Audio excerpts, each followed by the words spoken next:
So my students are also very protective of people's privacy Mm-hmm. in general, and I think they think that reporters are routinely poking their noses Mm-hmm. where they don't belong, and they don't see what the compelling public interest is in Mm-hmm. knowing the details of people's private lives. And this brings us to the Arthur Ashe case, Mm-hmm. which I've been teaching that case for 12 years Yeah. now, and I still think that's really a hard one. Mm-hmm. So I was wondering if you could talk about that one and what the issues are and where you come down on that case. Mm-hmm.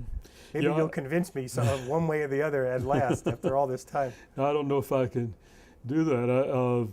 But yeah, I included that in the book, even though it's a dated case study, because I think it's a classic. It's a classic. And it's, as you say, that we still battle over it. And I had an opportunity to correspond, email back and forth with two of the editors involved, Peter Pritchard, who was the editor of USA Today, and Gene Polizinski, who was AME assistant managing editor for sports, who made the decisions. And they feel that they made it very clear to Ashe that while they think it's a story, they would not republish it unless they got it on from an authoritative source.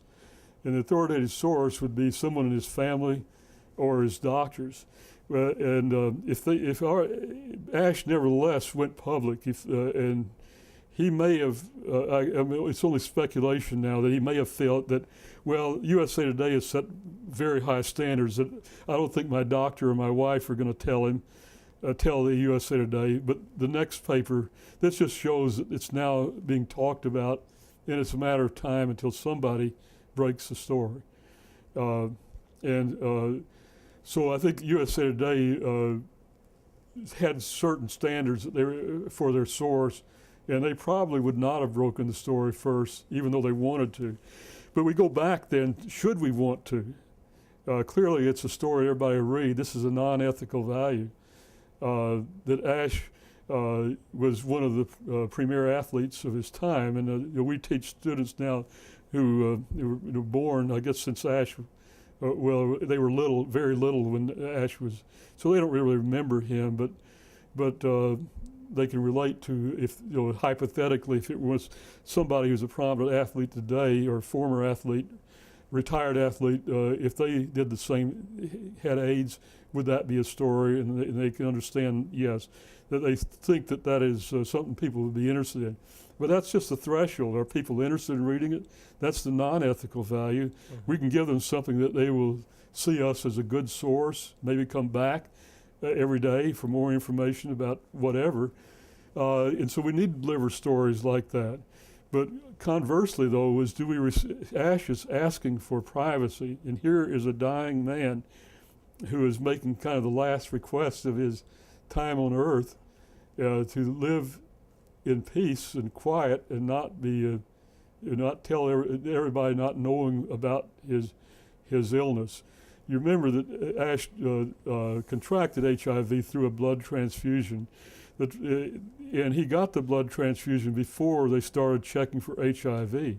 And since they checked for HIV, there have been almost no, I'm not aware of any cases in which people have contracted HIV through the blood supply. So was there a practical reason for saying there may be problems with blood supply? That seemed to me that you lead readers down the wrong path.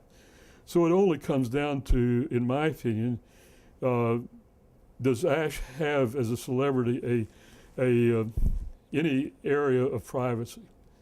And I think he does, but I think a lot of people in my newsroom would say, "Are you crazy? This is a story. We don't, this is what we do as story." I think I would have had a hard time explaining even to other journalists because it's such clearly a story people would be interested in. And if you don't run it, you're going to be beat. But I don't think that's a good ethical argument. But I do think that if we're say we're ethical, that we ought to be in it for a time when we're going to lose good stories because we're following ethics, and not just be ethical when it is convenient to be ethical. There are benefits to being perceived as ethical, and there are also, but occasionally you're going to lose a story, and I think this is one we've lost. But I also think that it would have come out. But that does not justify. I don't rob a bank because somebody else might rob a bank, so I shouldn't run a story just because someone else might. What we talk in class is this lowering yourself to your least ethical competitor, making that your standard in this case, and that can't be defended on logical, ethical grounds. I would not have run it, and Peter Pritchard points out, absolutely right, it seems almost quaint now that we were discussing this in the era of the internet and blogs, such as Sarah Palin's daughter being pregnant, coming out almost, a couple of days after she becomes the vice presidential nominee. Whether we like it or not, if we decide the public doesn't need to know this, we honor Arthur's request, that it'll come out a lot sooner. But I think we still owe it to our readers to try to be responsible.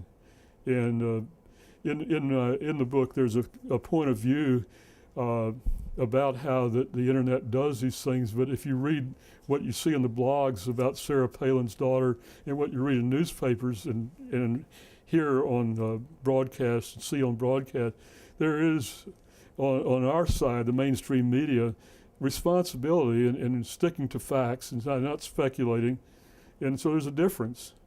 But I guess the danger is it makes newspapers look sort of ponderous, slow, overcautious, and worse, maybe protective of the reputations of newsmakers.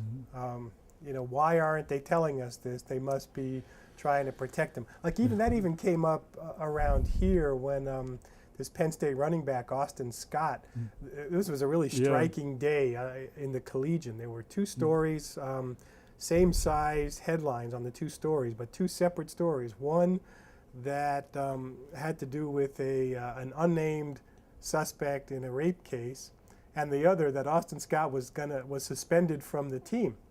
And then I remember going into one of my classes, and there were a couple of students who were collegian sports staffers, and they said those two stories are connected, that Scott is the rape suspect.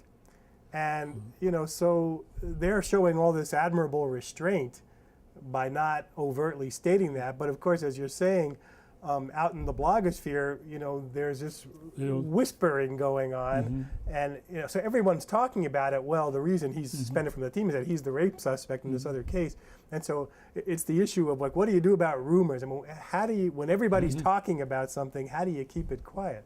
It's a tough one.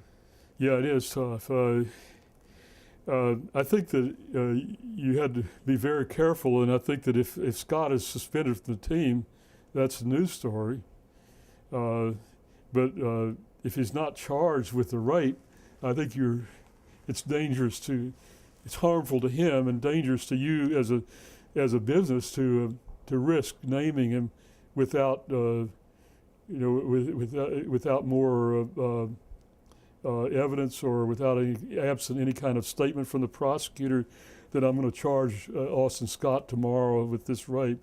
My lawyers have told me that that's okay, even though they haven't charged. But I think that we're at a disadvantage, but a disadvantage of our own choosing. We want to be responsible, and I think that ultimately we're going to lose some stories. We're not going to be able to tell the stories immediately as well as we'd like. But I think you had to. That restraint is a good idea. So I think that rumors you have to limit to what kind of effect do the rumors have, but also being careful not to rationalize that we really want to report the rumor, but we're saying that because something has happened that we can now say that it's a story, even though the rumor remains unproven. It's about as difficult as any decisions we had to make. But I think the overriding factors ought to be that we want to be fair. We want to balance minimizing harm with truth-telling, and we will be absolutely sure of the truth of what we report.